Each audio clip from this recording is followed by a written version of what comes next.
think being confident is good? Okay, thank you. If you think being confident is bad, put your hands up. Okay. Now here's a little change in the situation. What if this confidence becomes arrogance?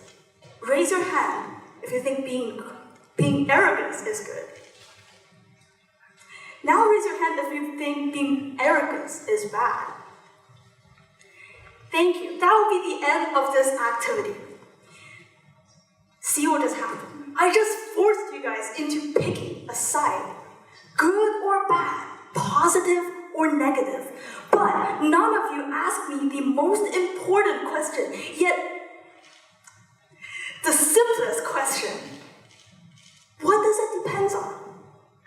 And this discomfort, this suffocating pressure in picking a side is exactly what I experienced in the debating class.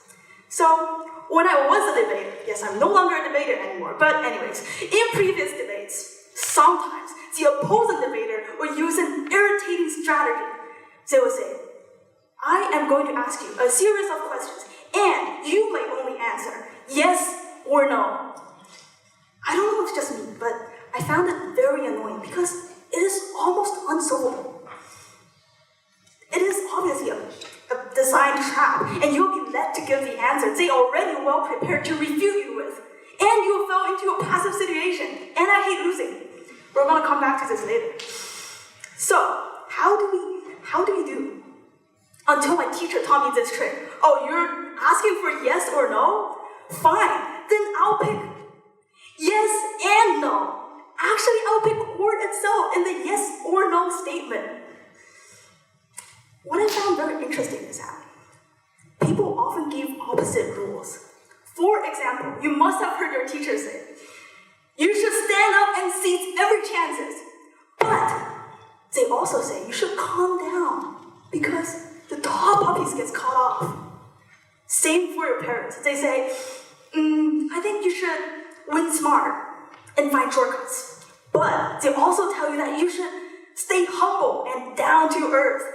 So what side should I be? What kind of person should I be? As you see, not only in debates, people often pretend that there are only black and white two choices, while somehow ignoring there exists a hidden answer right in the middle, which is sometimes better than other options. The one that could flip passive into active in debates. The gray is where I found my answer. And now some of you might be confused. Hold on, why gray? Why specifically this color? I am going to show you. Everyone, now imagine a black canvas in front of you. A black canvas.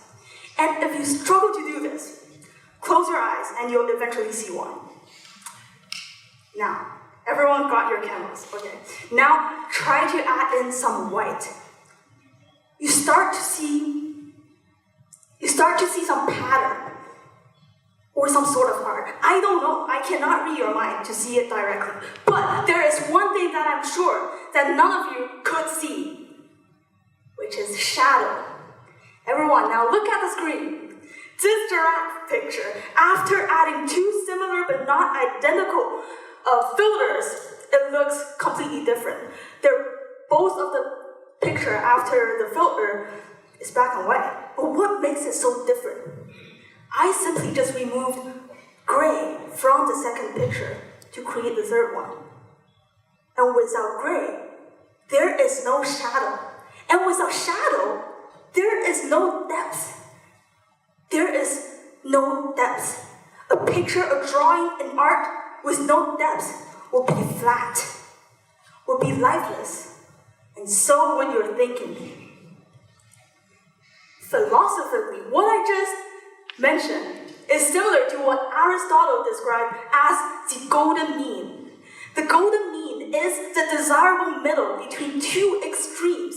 For example, courage is between cowardice and recklessness, and modesty is between timidity and shamelessness. This applies to our choices as well. In the myth of Icarus, one of my favorite Greek stories, Icarus and his father, Daedalus, were trapped in a tower, surrounded by the sea.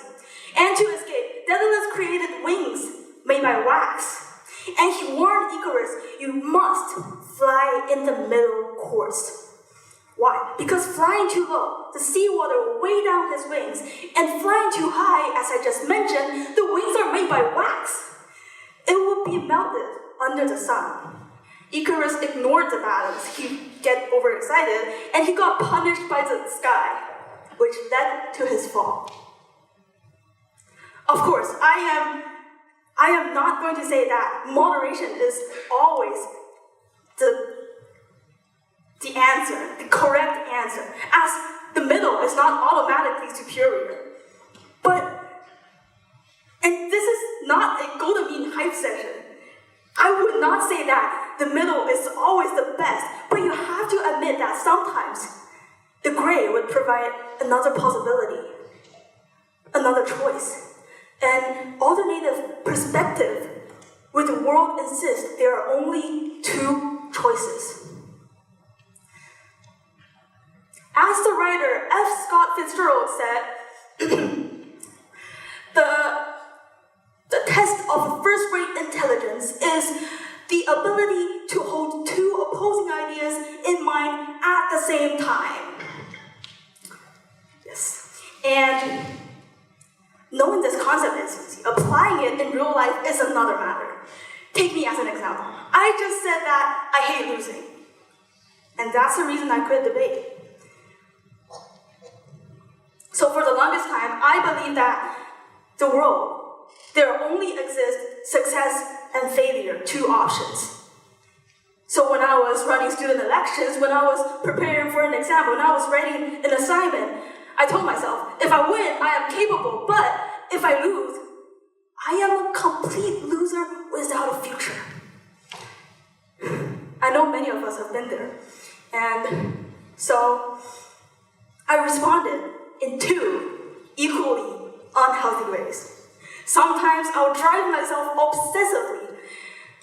I would practice my speeches again and again. I would rewrite every sentence in my essay just to make it perfect. And I would practice problems for my exams until midnight. And by the other day, if you open up my notes, it is a complete mess. The scribbles, arrows pointing everywhere. Even the paper might be ripped. And the other times, I do the opposite. I would rot in my bed, lie on the sofa, and started gaming also until midnight. Because I told myself, if I'm not designed to be top one, what even is the point of trying? Almost as if I was waiting for failure to prove me right. But winning and losing, they're events, not identities. There are things that could come to me, that could happen to me, not to define who I was.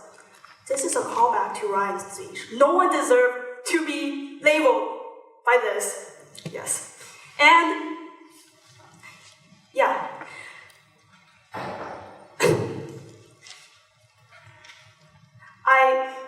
So, by knowing that, I started to see a gradient between obsession and indifference. And I suddenly noticed that I could prepare seriously without tying my effort to the result, or I could lose without collapsing. And this is the power of gray. By knowing that, I stopped seeing every result as a final outcome to myself, as a final judgment. Every outcome, no matter winning or losing, became something that could be useful. Sometimes a lesson for me to learn from, a scar for me to remember, or a direction to guide me away from future failures.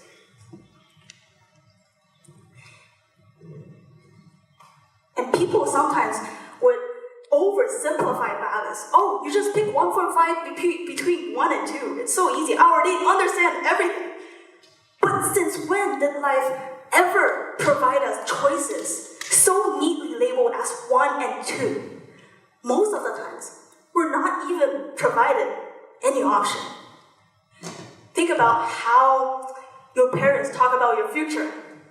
We're often told that our future depends on making the right choices. For example, your future program, career path, opportunities, etc. You have to make the right choice in order to proceed. And now, people just get stressed, especially in my friends. They'll say, Niki, I love art, but my parents, everyone want me to study business. What should I do? And this is natural, as psychologists like Daniel Kahneman already long observed that people tend to simplify complex situations into artificial binaries, even when the reality is way more complicated. And now I need to see another show of hands. This is going to be very quick. How many of you had ever feel the sense of stress to make the right decision? So almost all of you, thank you. My mother, she's a decidophobia. She's stressed out every day, just doing choices, even while buying groceries. And what I notice is that when options are limited into binary, people are often more terrified because the stress, the pressure intensifies, and you only got one shot. Binary choices indicates that the consequence depends 100% on your decision, and making a wrong choice feels like you could ruin everything. And that's how anxiety shows up. But life does not work like that, as the options that shape us are rarely just black and white. They exist on a vast and dynamic spectrum with no clear boundaries. And on this spectrum, we could shift directions, combine ideas, and try different paths at the same time, just like a workbench. I'm not saying that everything becomes easier this way, but it does feel different. Decision-making feels less like picking beside two poles, but more about finding where to stand. And this is how great limited absolutes.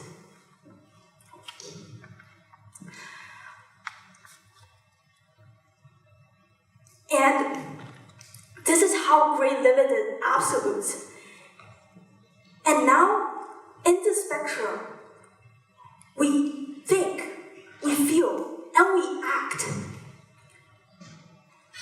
And in the gradient, we navigate the spectrum. And in the spectrum, we create choices.